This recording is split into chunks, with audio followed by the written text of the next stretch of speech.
वैराग्ये संचरत्येको नीतो भ्रमति चापरः श्रृंगारे रमते कश्चित् भुवि भेदाः परस्परम। भर्तृहरि के अनुसार इस संसार में परस्पर मनुष्यों में भेद है। कोई वैराग्य के भाव के साथ जीता है, कोई नीति में लीन होता है तो कोई श्रृंगार में निमग्न रहता है। पर इस तरह के अनेक स्वभाव वाले हम मनुष्यों को होती है आवश्यकता और भी अधिक ज्ञान की और उससे भी अधिक स्वसंज्ञान की। तो सुप्रभात की वेला में सुप्रभातम के एक और नए अंक में ज्ञान, विज्ञान और उससे भी अधिक स्वसंज्ञान से जुड़े प्रभागों को हम करेंगे क्रमशः प्रस्तुत। और कार्यक्रम के आरंभ में नमस्कार, स्वागत, सत्कार, अभिनंदन और अभिवादन की आरंभिक परंपरा के साथ मैं हूं आप सभी के बीच नारायण दत्त मिश्र।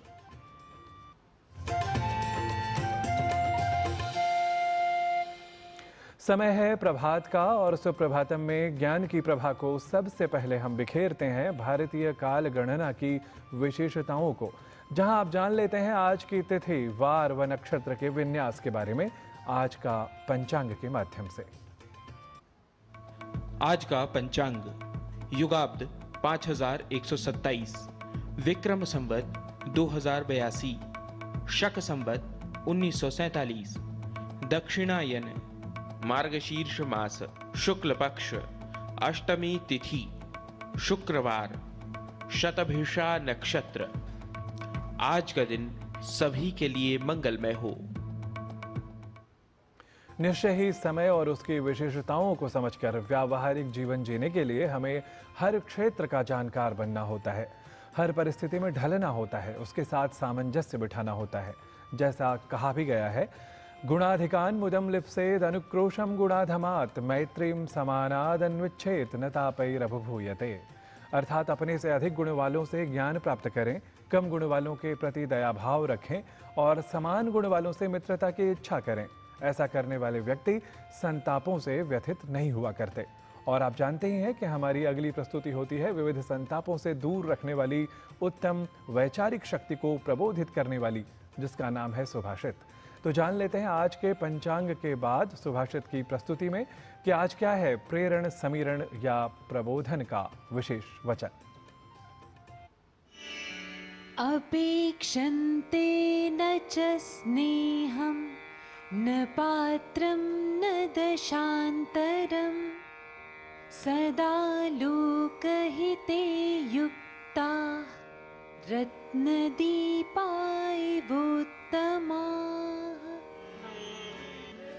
जिस प्रकार एक रत्नदीप को किसी स्थान को प्रकाशित करने के लिए न तो तेल, न तेल पात्र और न बाती की आवश्यकता होती है, उसी प्रकार सदैव लोकहित के कार्यों को संपन्न करने में समर्पित श्रेष्ठ व्यक्ति बिना किसी सम्मान या साधन की अपेक्षा किए निरंतर सेवा करते रहते हैं। Just as a self-illuminating jewel, lamp does not need any oil or wick to glow and illuminates the surroundings. Similarly, true saints do not need respect and resources in return and keep on serving. और अब समय हो गया है भारतीय ज्ञान परंपरा से जुड़ी प्रस्तुति का। उत्तराखंड के सरकुट पर्वत पर स्थित है मां सुरकंडा देवी का मंदिर। यह मंदिर 51 शक्तिपीठों में एक माना जाता है, जहां माता सती का शीश गिरा था। आइए आपको दिखाते हैं सिद्धपीठ सुरकंडा मंदिर का इतिहास और यहां से जुड़ी भावनाओं के बारे में हमारे सहयोगी धर्मेंद्र आर्य की इस विशेष रिपोर्ट के माध्यम से।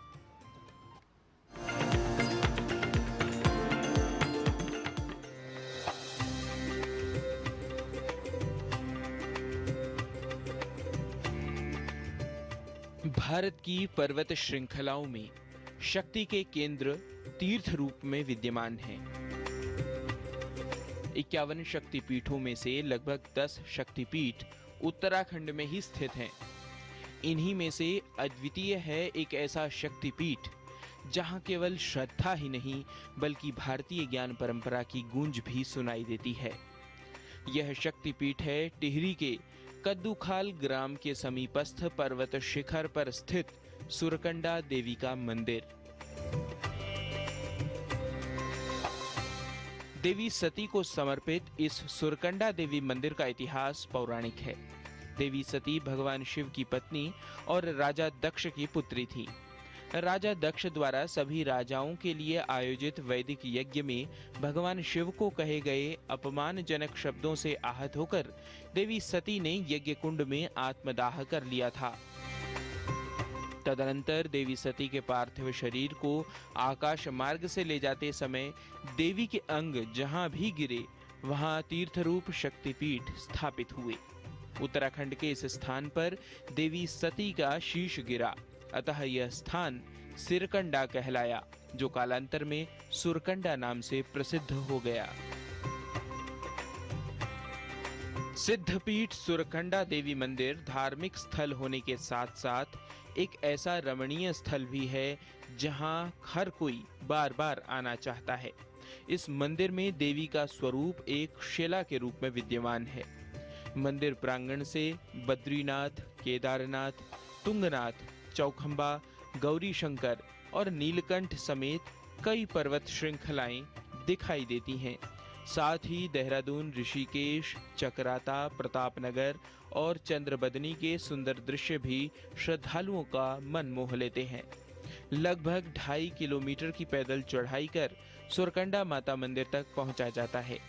सुरकंडा माता का मंदिर घने जंगल से घिरा हुआ है। प्रकृति का सुरम्य एवं सुंदर वातावरण इस स्थान को पर्यटकों के लिए आकर्षित बनाता है। यहाँ विभिन्न प्रकार के रंगों के फूल एवं जड़ी बूटियां बड़ी मात्रा में मिलती हैं एवं पश्चिमी हिमालय के कुछ खूबसूरत पक्षी भी यहाँ पाए जाते हैं। यह शक्तिपीठ रोसली के वृक्षों के बीच स्थित है और कोहरे के बीच यह अत्यंत सुंदर दिखाई देता है। वर्ष भर पर्यटकों एवं भक्तों से घिरा रहता है यह शक्तिपीठ। यहाँ आने वाले श्रद्धालु न केवल देवी के दर्शन करते हैं बल्कि प्रकृति और चेतना के मध्य संतुलन का भी गहनता से अनुभव करते हैं। पौराणिक मान्यता के अनुसार गंगा दशहरा एवं नवरात्र के अवसर पर सिद्धपीठ मां सुरकंडा देवी मंदिर के दर्शनों का विशेष महत्व है। इन अवसरों पर मां के दर्शन करने से मन के समस्त विकार मिट जाते हैं। भारतीय ज्ञान परंपरा को उद्भासित कर प्राणी मात्र के मन मंदिर में ज्ञान का प्रकाश करने वाले ऐसे तीर्थ स्थान हमारी सांस्कृतिक पहचान को अनुप्राणित करते हैं। निश्चित ही इन तीर्थ स्थलों के तेज से तेजोमय होती है हमारी संस्कृति। परंपरा के यह केंद्र वस्तुतः भारतीय संस्कृति के उद्वाहक हैं और इन्हीं का संसर्ग हम सबको मानव बनाता है।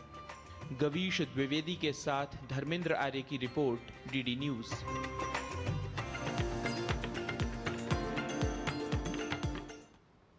भारतीय ज्ञान परंपरा से जुड़ी प्रस्तुति के बाद अब सुप्रभातम में समय हो गया है स्वास्थ्य मंत्र से जुड़े हमारे प्रभाग का।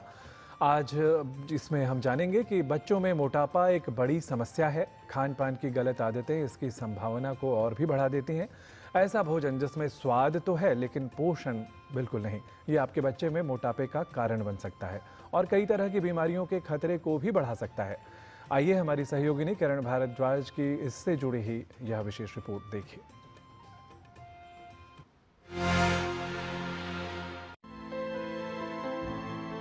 बच्चों में मोटापा एक बड़ी समस्या है जिसके लिए कई कारण जिम्मेदार हैं।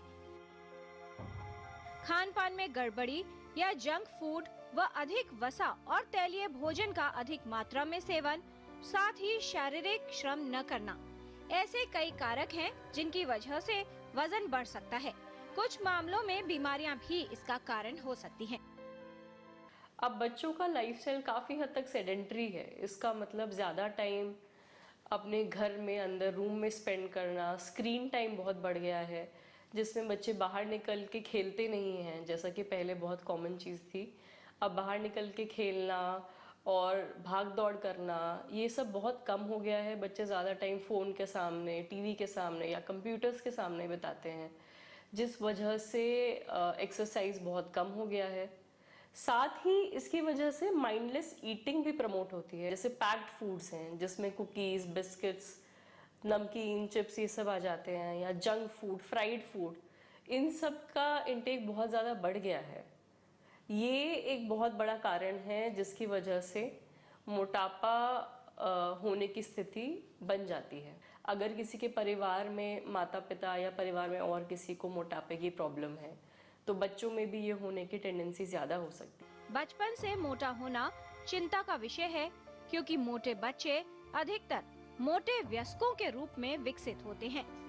बच्चों में मोटापा होने पर कई बीमारियों का खतरा बढ़ जाता है, या ये कहें कि बच्चों में मोटापा अपने आप में तो समस्या है ही, साथ ही कई अन्य गंभीर बीमारियों के लिए प्रवेश द्वार भी है। बच्चों में अगर मोटापा हो तो वो स्वास्थ्य पे बहुत ज़्यादा दुष्प्रभाव करता है। एक नहीं, बहुत सारे ऑर्गन्स पे इम्पैक्ट करता है। पहले कुछ साल पहले तक छोटे बच्चों में टाइप 2 डायबिटीज़ कभी सुनने में भी नहीं आता था, बट अब बढ़ते मोटापे के कारण बच्चों में भी टाइप 2 डायबिटीज़ या इंसुलिन रेजिस्टेंस के कारण होने वाले डायबिटीज़ का इंसिडेंस बहुत बढ़ गया है। छोटे बच्चों या एडोलेसेंट्स में high blood pressure, cholesterol related problems ये भी अब देखी जा रही हैं। इसका खराब इम्पैक्ट हमारे प्यूबर्टल चेंजेस पे भी आ सकता है। मतलब जो बच्चे थोड़े ओवरवेट या ओबीस होते हैं उनमें प्यूबर्टल चेंजेस मतलब यौन अवस्था में होने वाले बदलाव जल्दी आ जाते हैं। उसका खराब प्रभाव ये होता है कि इस बच्चों की फाइनल हाइट पे इम्पैक्ट आ जाता है। बच्चे एज अडल्ट्स शॉर्ट रह सकते हैं। इसके अलावा और प्रॉब्लम जैसे कि ऑब्स्ट्रक्टिव स्लीप एपनिया, जिसके कारण नींद रात में ठीक नहीं आती और बल्कि बच्चा दिन के टाइम पे बहुत स्लीपी और लेथार्जिक रहता है, ये प्रॉब्लम भी बढ़ जाती है। और ऑब्स्ट्रक्टिव स्लीप एपनिया अपने आप में एक प्रॉब्लम है जो high blood pressure, heart problem in सब के साथ संबंधित देखी जाती है। बोन और जॉइंट्स की प्रॉब्लम जैसे कि नी जॉइंट का ऑस्टियोआर्थराइटिस, ये भी मोटापे के कारण उसका रिस्क बढ़ जाता है। बच्चों में मोटापा होने पर मधुमेह, उच्च रक्तचाप, हृदय रोग, नींद संबंधित समस्याएं हो सकती हैं। इंसुलिन रेजिस्टेंस हो सकता है, जिसमें शरीर की कोशिकाएं इंसुलिन हार्मोन का उपयोग नहीं कर पाती। किशोरियों में पॉलीसिस्टिक ओवेरियन डिजीज का खतरा बढ़ता है। स्वास्थ्य समस्याओं के साथ मोटे बच्चों में आत्मविश्वास में कमी आती है और वो अक्सर डिप्रेशन यानी अवसाद की गिरफ्त में आ जाते हैं। बच्चों में मोटापा प्रिवेंट करना बहुत मुश्किल नहीं है।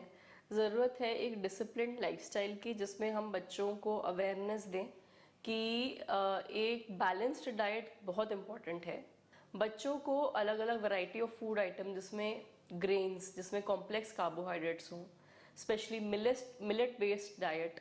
इसके अलावा अलग अलग तरह के फल, अलग तरह की सब्जियां, अलग तरह के प्रोटीन सोर्सेस जिसमें दूध से बने पदार्थ और स्प्राउट्स, दालें, ये सारी चीज़ें आती हैं। ये अलग अलग तरह से मिक्स एंड मैच करके देना चाहिए। उसके अलावा एक हैबिट, एक नियम बनाना चाहिए कि बच्चा रोज़ पौना घंटा से 1 घंटे का टाइम निकाले जिसमें वो बाहर जाके, चाहे पार्क हो या दोस्तों के साथ बाहर खेले कूदे, भाग दौड़ करे, जिससे एक्सरसाइज हो। यदि आपके बच्चे का वजन तेजी से बढ़ रहा है तो उसे कम करने के उपाय करें। यदि बच्चे का वजन अधिक है या वो जरूरत से ज्यादा मोटा है तो सावधान हो जाइए, क्योंकि ये मोटापा आपके बच्चे के स्वास्थ्य के लिए खतरा बन सकता है। शुरुआत से ही बच्चों के रहन सहन और खान पान की आदतों पर ध्यान दें, जिससे बच्चे में मोटापा ना हो और वो स्वस्थ रहे। किरण Bhardwaj, DD news.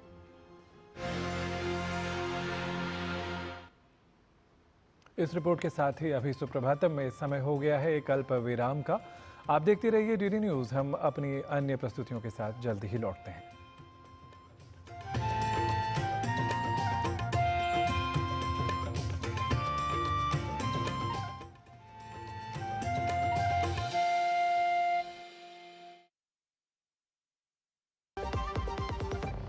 Welcome to the world that is future ready. Swipe your world, go shopping, grab offers, you are so ready. Welcome to the world that is future ready. Bob World. Click your world, utility bills, quick payments, you are so ready. Welcome to the world that is future ready. Bob World. This isn't just banking. It's next generation digital banking designed for tomorrow. Personalized, secure, savings and much more. With Bank of Baroda, experience the same trust with smarter world at your fingertips.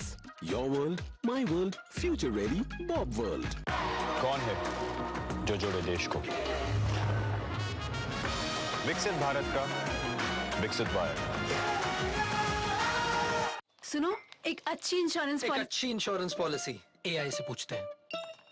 एक ऐसी policy जिसमें premium payment हो limited पर income आती रहे life time. LIC का जीवन उत्सव। एक ऐसी पॉलिसी जो दे होल लाइफ इंश्योरेंस कवर भी। LIC का जीवन उत्सव। वाह, चलो तो LIC की जीवन उत्सव पॉलिसी ही लेते हैं। मैं भी तुमसे यही कह रही थी, LIC का जीवन उत्सव। लाइफ टाइम सेलिब्रेशन मनाइए LIC के जीवन उत्सव के साथ। फ्यूचर सेट है।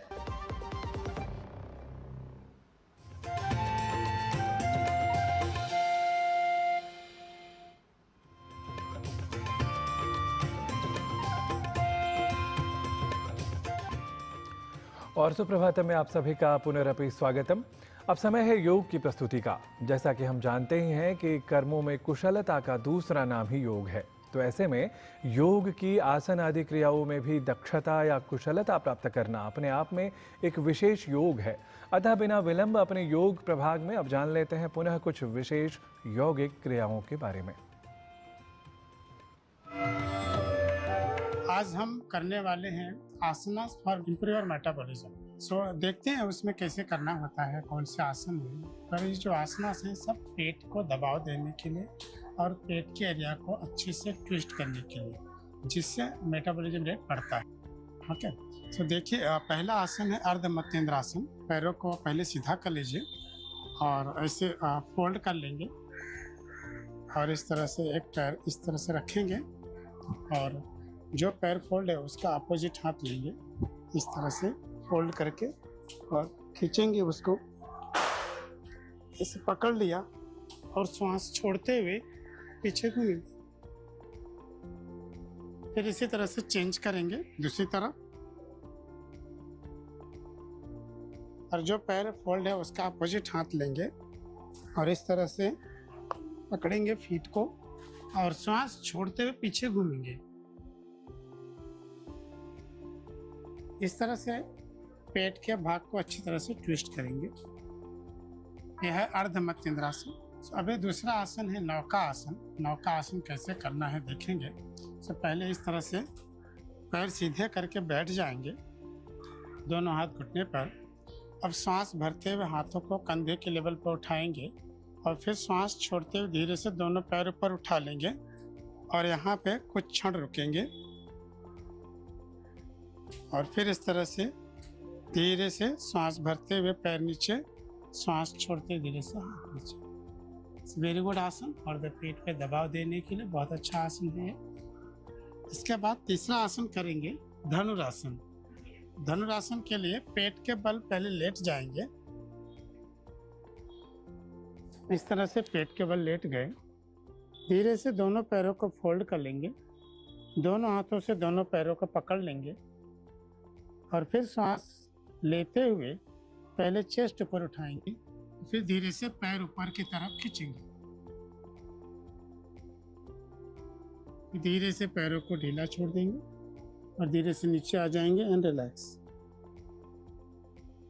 बहुत अच्छे आसन हैं। इनका अभ्यास करने से मेटाबॉलिज्म इम्प्रूव होता है। आइए कुछ और प्रैक्टिकल टिप्स जानते हैं हमारे योग गुरु डॉक्टर हंसा जी योगेंद्र से। नमस्कार।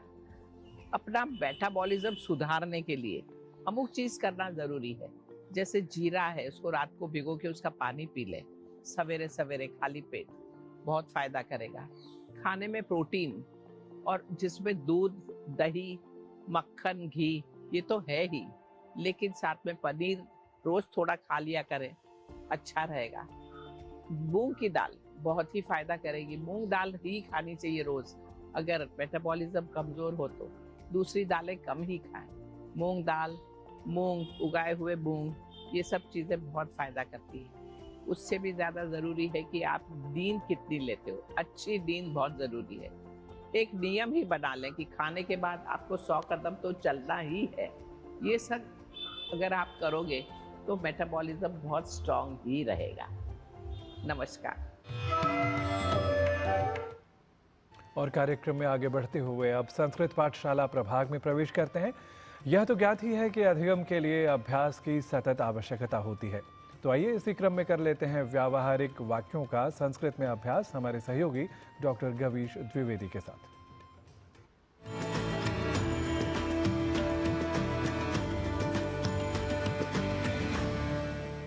नमो नमः मित्राणि, संस्कृत पाठशालायाः एतस्यां कक्षायां भवतां सर्वेषां स्वागतम्।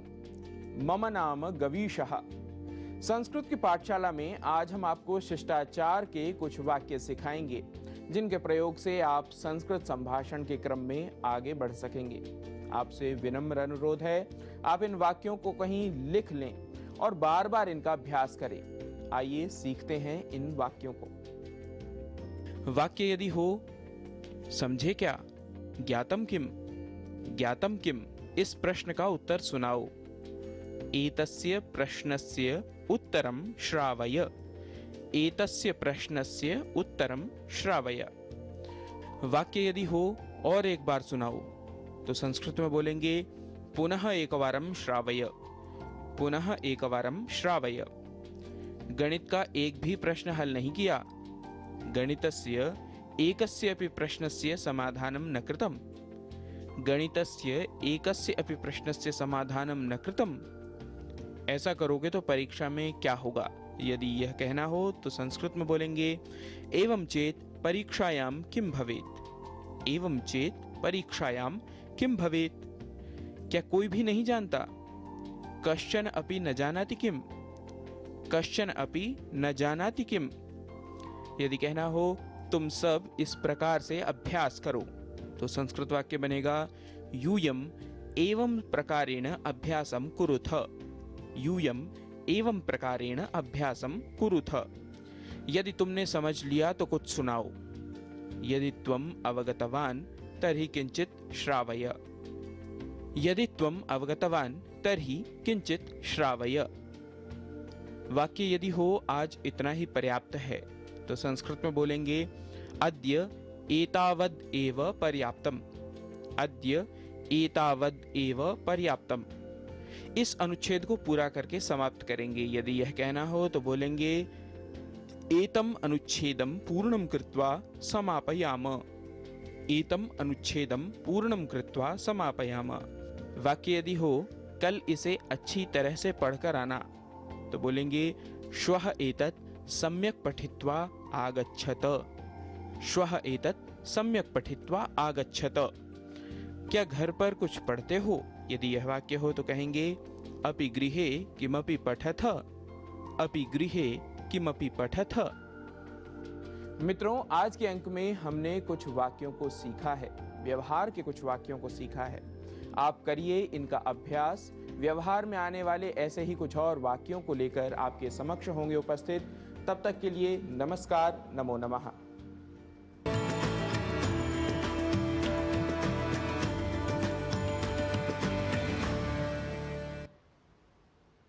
कर्मण्येवाधिकारस्ते मा फलेषु कदाचन। जी हाँ, हमें जो कर्म किए जाते हैं हमारे द्वारा, उन पर ही हमारा अधिकार होता है, फल पर नहीं।